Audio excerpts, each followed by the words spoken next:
Today on The Nation Speaks, 20 years after 9/11, forensic scientists are still working on identifying victims of the New York terror attacks and having some success. As we hear from Mechthild Prinz, a former assistant director at New York's office of the chief medical examiner. In America Q&A, we ask, if regular COVID-19 boosters become the new normal, would you support continuing with vaccine mandates?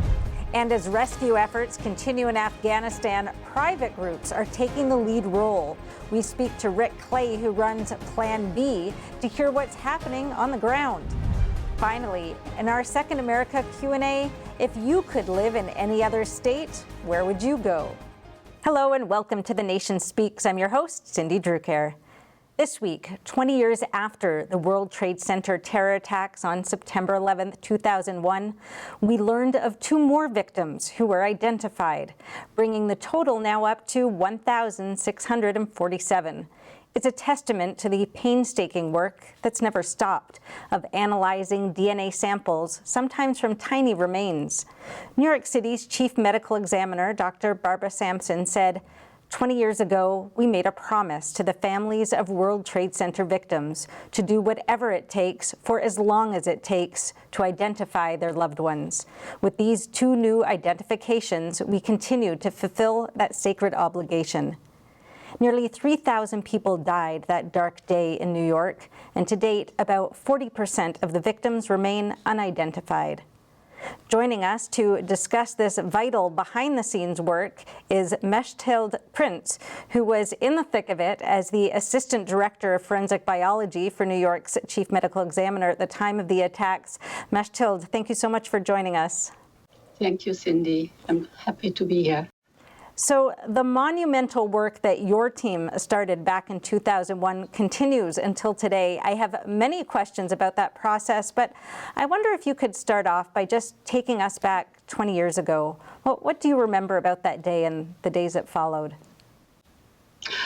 Yeah, as for many of us, the day started quite normal. It was a beautiful September day, and I was in a management meeting with my boss, Robert Shaler, and the other assistant directors of the Department of Forensic Biology, when one of our colleagues came into the office saying a plane flew into the World Trade Center, and he and several others of the office, including the chief medical examiner, Dr. Hirsch, went down to the site. But we just stayed in the room because we knew it would be the office's duty to identify any victims of this horrible terrorist attack. So we basically started planning on what to do. Did you have any sense at all of the scale you'd be dealing with? No. I think nobody knew. I do remember hospitals were preparing for lots of injuries, and thankfully, most of the people in the buildings managed to escape, and virtually all of the deceased were unfortunately trapped above the crash site. So we did not know what was coming, no. And when did the onslaught start for you? When did the real work begin? Same day.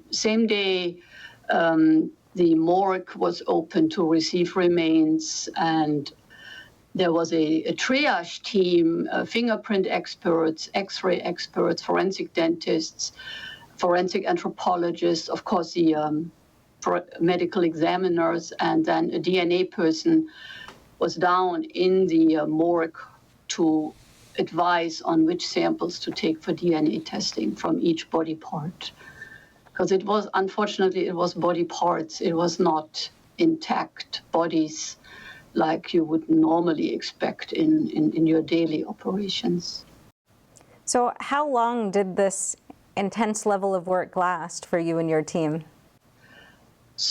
The excavation of the site, I think, lasted until May 2002, and our testing lasted until 2005, when we officially decided we've done a lot. We tested every body part at least once, and we would stop the effort until advanced technologies would come along that promised higher success rates. So it was stopped in 2005, but then briefly afterwards it was restarted because additional remains were found on surrounding rooftops, and then a systematic review of every piece, as you already mentioned, is still continuing today. Remarkable. So what changed? I know that DNA was used a lot more than it had been previously. Can you just explain that a bit for us?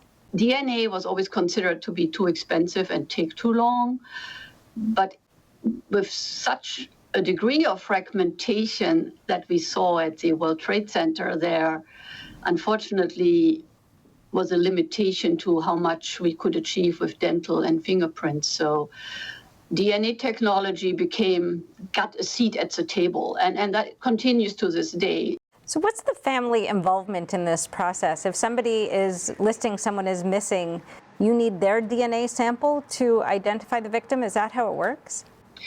Yes, so normally what is collected is both a DNA sample from a biological relative, and the closer the better. So children and parents give a better degree of DNA matching than a sister or an aunt.